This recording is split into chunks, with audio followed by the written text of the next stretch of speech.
their true selves. His red couch has hosted everyone from Hollywood royalty to actual royalty, from Oscar winners to Olympic champions. He's mastered the art of the gentle probe, the question that sounds innocent until you realize it's exposed something you meant to hide. But on a Friday evening that would become legendary in British television, Graham Norton faced something he hadn't encountered in his entire career. A guest so convinced of her own importance that she couldn't recognize charm when it sat across from her. So defensive that every question became an attack. So determined to control the conversation that she forgot she was on someone else's show. Meghan Markle walked onto that iconic red couch expecting the usual adoration. She walked off 18 minutes later, verbally outmaneuvered at every turn, her carefully constructed image in ruins, Graham's studio audience applauding not for her, but for the host who refused to let arrogance masquerade as authenticity. Before we dive into this incredible story, make sure you hit subscribe and smash that like button. Now, let's get into what really happened on that famous red couch. The Graham Norton Show studio hummed with its usual Friday night energy.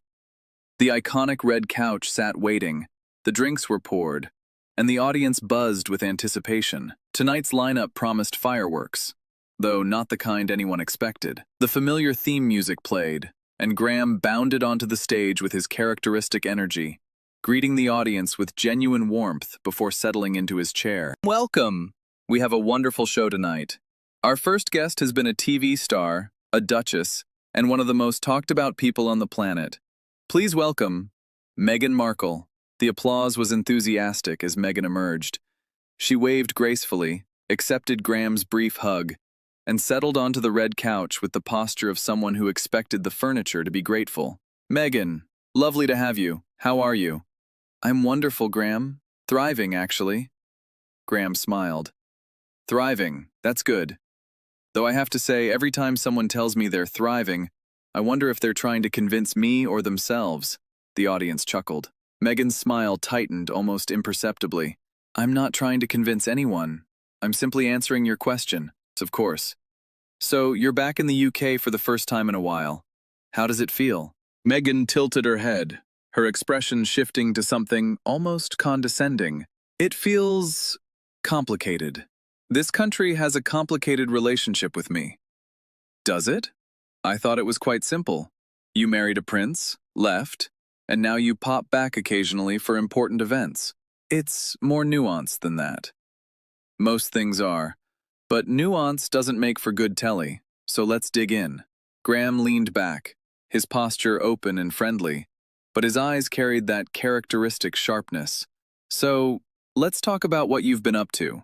You've had quite a year. Netflix projects, Spotify, various ventures. How's it all going? Meghan's expression flickered. It's going wonderfully. We're doing important work. Yes. About that. Netflix canceled a few of your projects recently, didn't they? The animated series, some documentary concepts. What happened there? The question landed like a precision strike. Meghan's composure wavered for just a moment. Projects evolve. That's the nature of the entertainment industry. Some things move forward, others don't. It's not cancellation, it's creative development. Graham nodded thoughtfully. Creative development. That's a lovely way of putting it, though I believe the trades specifically used the word cancelled. Is there a semantic difference I'm missing? The trades sensationalize everything. You should know that. I do know that, but they also report facts. And the fact seems to be that several projects you announced with great fanfare are no longer happening. I'm just curious what went wrong. Nothing went wrong. Our focus shifted to other priorities. Which priorities? Because from the outside, it looks like Netflix paid you quite a lot of money for content that hasn't materialized. $100 million, wasn't it? Meghan's voice took on an edge.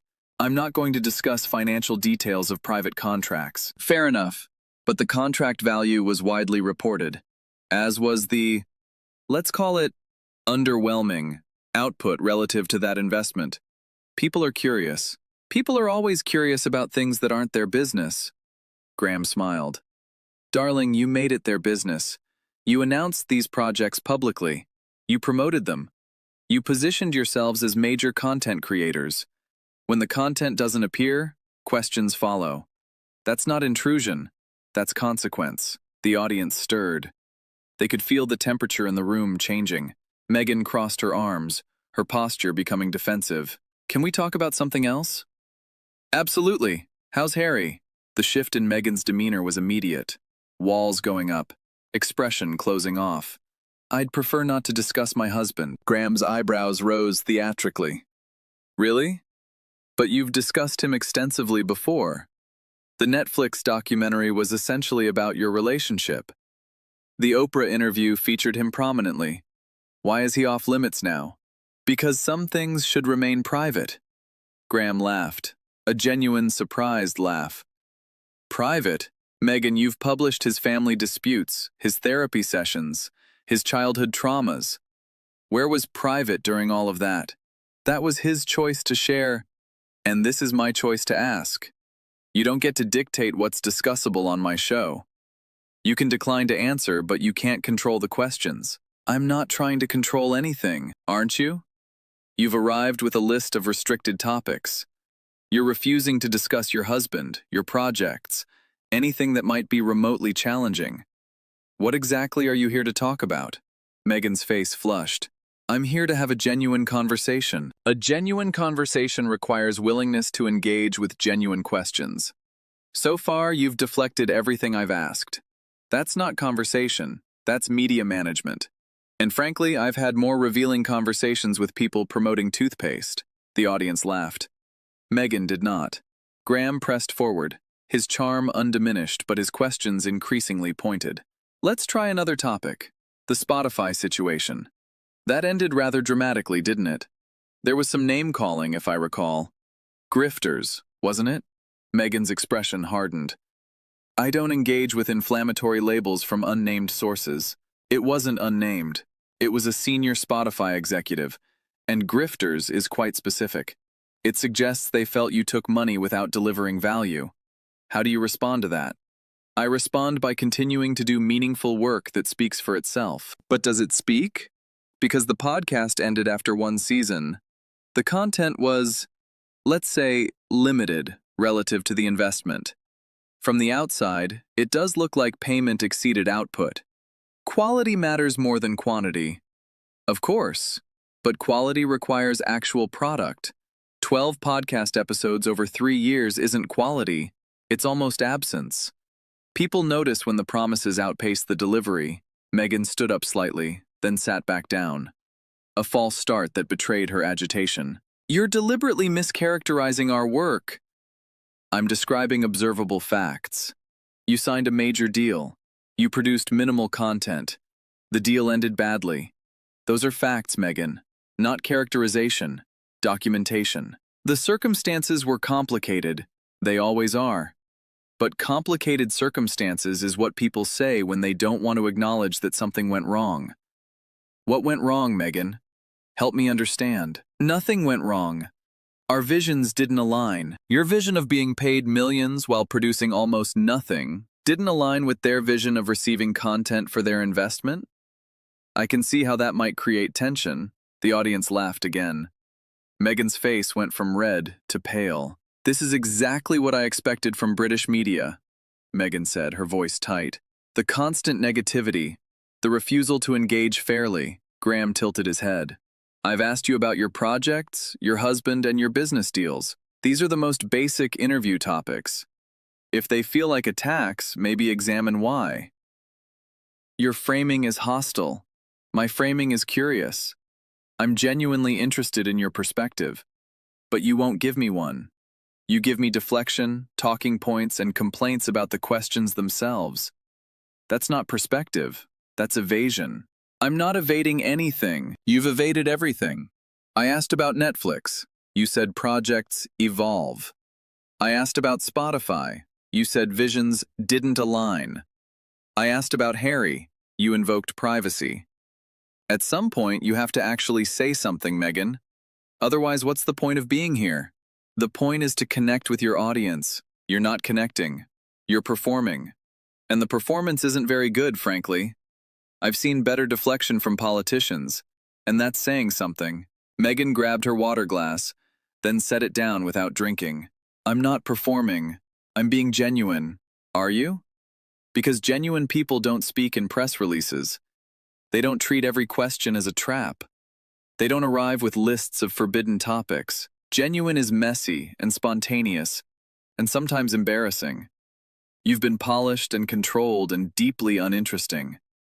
That's not genuine. That's brand management. The tension in the studio was palpable now. The audience sat in uncomfortable silence, watching the confrontation unfold. Meghan's voice rose. You don't know anything about being genuine. You sit behind that desk making jokes while people like me deal with real consequences. Graham nodded slowly. Real consequences like living in a mansion? Having millions in the bank? Access to every platform you could want? Those consequences? Like being attacked constantly, like having your every move scrutinized, like being unable to exist without criticism. Welcome to public life. Every celebrity experiences that. Every politician, every athlete, everyone who's ever been famous has faced scrutiny and criticism. You're not special in that regard. You're typical. I'm not typical. What I've faced is unprecedented. Is it? Princess Diana faced worse. Kate faces constant criticism. Literally every woman who's married into that family has faced intense scrutiny. You're not unprecedented. You're part of a pattern. The difference is you've monetized it more aggressively than anyone before you. Meghan's hands clenched. I haven't monetized anything. Netflix, Spotify, the memoir, the documentary, the speaking fees, the foundation. You've built an entire business around your grievances, Meghan. There's nothing wrong with that. This is capitalism. But don't pretend you're above commerce while actively engaging in it. I'm trying to help people. You're helping yourself. There's nothing wrong with that either. But the constant framing of self-interest as altruism is exhausting. Just admit you're building a brand. Just admit you're pursuing wealth and influence. Stop pretending it's purely humanitarian. Meghan stood up fully now, her composure finally cracking. This was a mistake. Coming on this show was a mistake. Graham didn't stand. He just looked up at her with an expression of mild curiosity. Probably, but not for the reasons you think. What's that supposed to mean? You came here expecting the usual treatment. Soft questions, sympathetic framing, opportunities to share your rehearsed messages. That's what most shows give you. But this is my show. I ask what I want. And what I want to know is why someone with every advantage still positions herself as perpetually disadvantaged. I don't position myself. It's your entire brand. Meghan the survivor. Meghan the fighter. Meghan who overcame institutional racism and media persecution. That's the story you've sold. And maybe parts of it are true. But when that's the only story you tell, people start wondering if it's the whole story, or just the convenient part. It is the whole story, is it? Because from where I'm sitting, I see someone who had extraordinary opportunities and used them brilliantly, then complained about the opportunities while continuing to benefit from them. That's not victimhood, that's contradiction. Meghan grabbed her purse. I'm not staying to be insulted.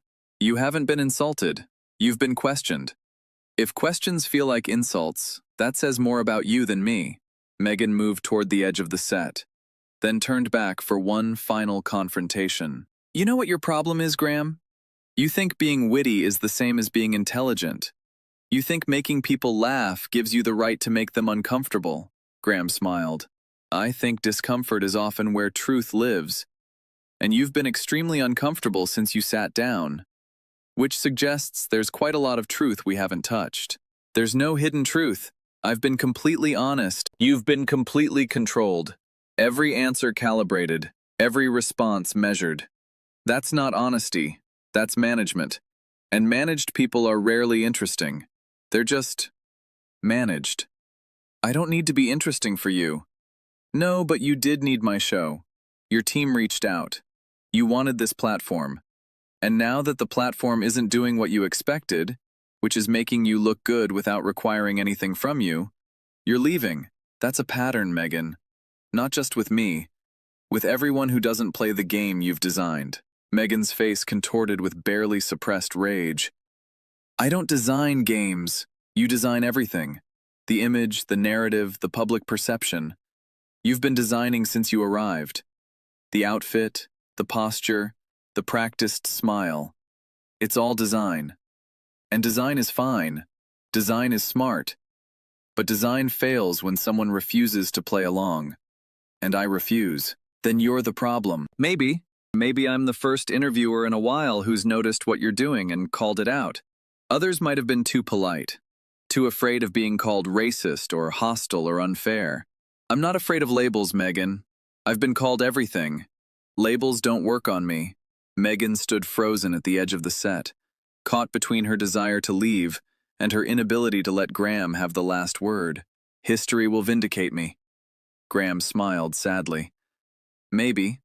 Or maybe history will see someone who had extraordinary privilege and spent most of her time complaining about it.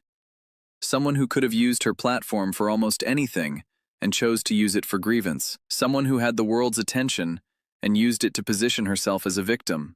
I am a victim. You're a woman who married a prince, lived in palaces, had access to unimaginable wealth and influence, and then chose to leave and monetize that departure. If that's victimhood, we need to redefine the word. You're erasing my actual struggles. I'm contextualizing them. Your struggles are real. Your struggles also happened within a framework of extraordinary advantage. Both things are true. You want to emphasize one and ignore the other. I'm pointing out that both exist. Meghan's voice dropped to something cold. You'll regret this interview.